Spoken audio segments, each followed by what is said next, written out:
Hola, somos África, Rubén y Elena y hoy os vamos a hablar sobre la literatura medieval. Índice.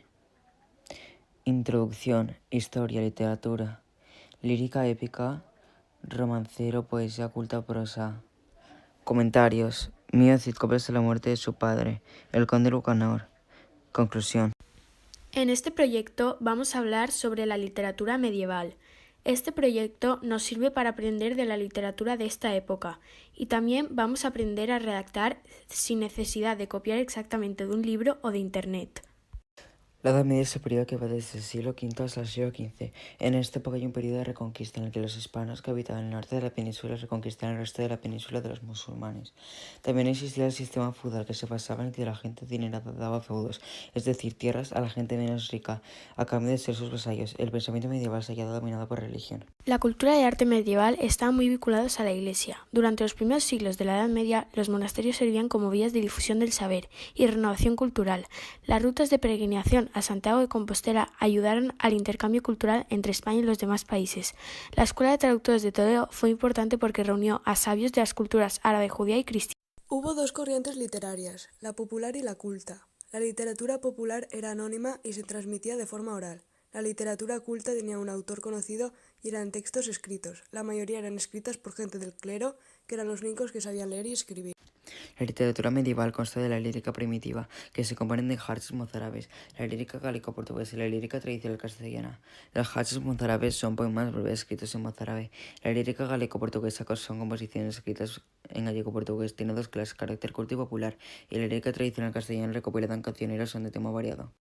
La épica se compone de los cantares de gesta, que son poemas épicos en los que se habla de las hazañas de los héroes medievales. Sus características son anonimia, oralidad, realismo.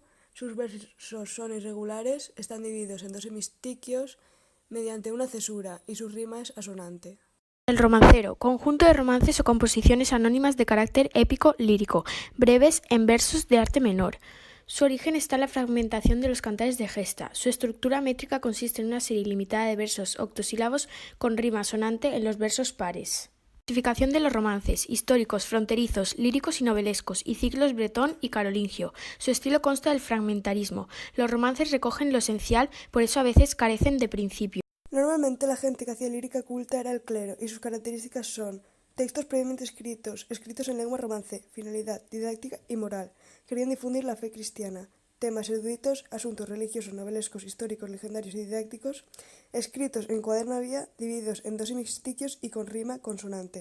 Los poetas más importantes fueron Gonzalo de Berceo, que es el primer poeta castellano de nombre conocido, y su obra más importante es Milagros de Nuestra Señora, y Juan Ruiz, que es el autor de la obra más representativa del Méster de Clecería, el libro de Buen Amor.